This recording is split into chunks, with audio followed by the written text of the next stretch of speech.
Bonjour. Donc j'ai envie aujourd'hui de lancer un projet que j'ai depuis pas mal de temps et je sais pas si c'est vraiment réalisable, mais je compte bien essayer grâce à mes synthétiseurs, c'est de créer des sons binauraux. Les sons binauraux, ça sert à se mettre dans des états un peu différents et c'est induit par justement les sons. Ça sert beaucoup pour les gens qui font de la méditation.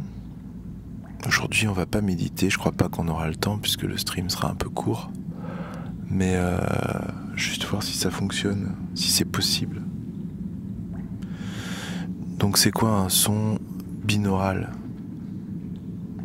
En fait, il y a bi dans binaural, donc ça veut dire ça fonctionne par deux. On envoie une fréquence dans une oreille, par exemple au hasard 520. Donc notre oreille va capter 520 oscillations sonores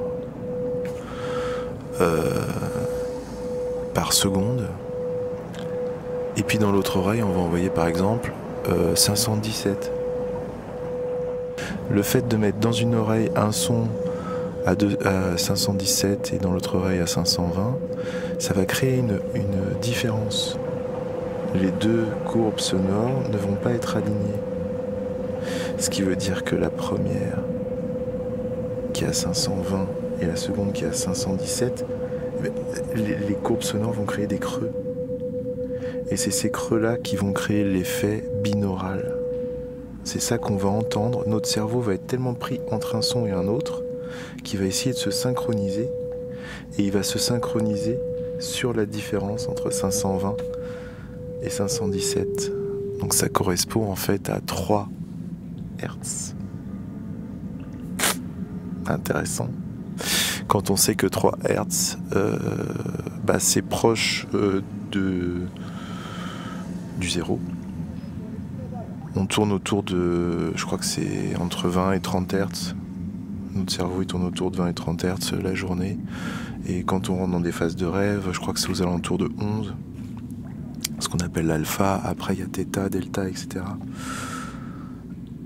3, c'est vraiment un état de méditation très profond. Il se passe quasiment plus rien dans le cerveau. Donc on va pas chercher 3. Par contre, on va peut-être chercher des états de conscience un petit peu. On va descendre. Histoire d'avoir dans un mélange de rêve et de réalité. Bon, voilà le projet. Et ce que j'aimerais, c'est faire ça en direct.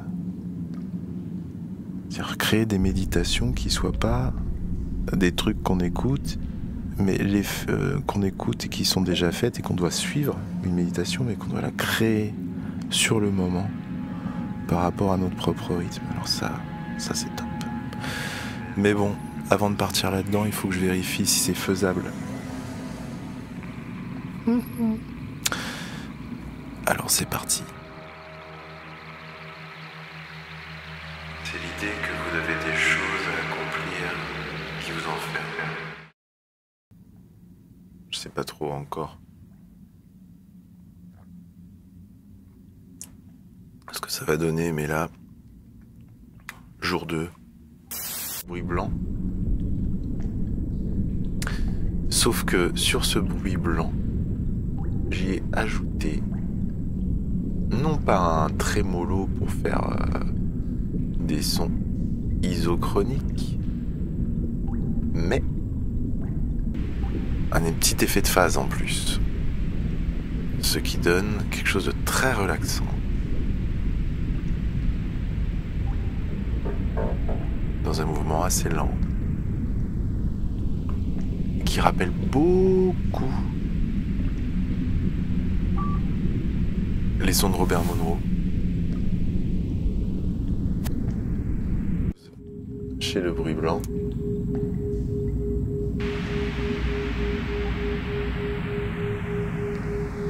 Et si j'ai envie de faire plus bas,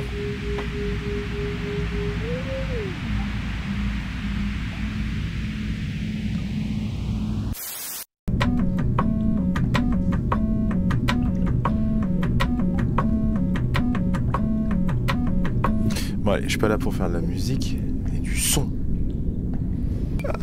Du son quoi.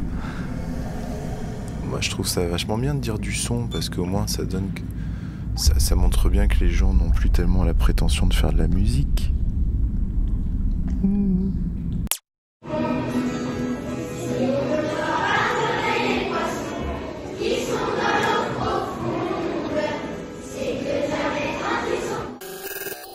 Deux modèles D pour avoir vraiment un son tout doux quoi. Parce que le Wasp il est un petit peu agressif, c'est pour ça que j'adore ce synthé, mais il est un peu agressif pour faire ça.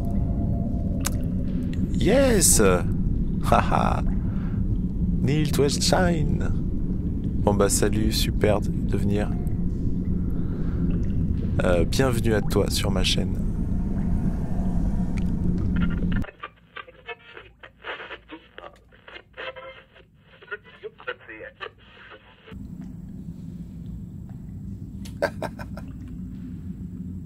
Un rendez-vous mensuel avec des comment dire, des impros comme ça, binaurales. Enfin, ce sera pas complètement des impros. En fait. Je pense que je vais travailler le truc. On a vu que ça fonctionnait bien avec Streamystar. En fait, ça fonctionne bien avec un bon texte, quoi. Voire même des méditations guidées, parce que j'ai pas mal de choses à partager sur le sujet. J'ai des techniques de méditation que j'ai jamais entendues ailleurs. Je pense que ça vaudrait le coup de les mettre sur YouTube.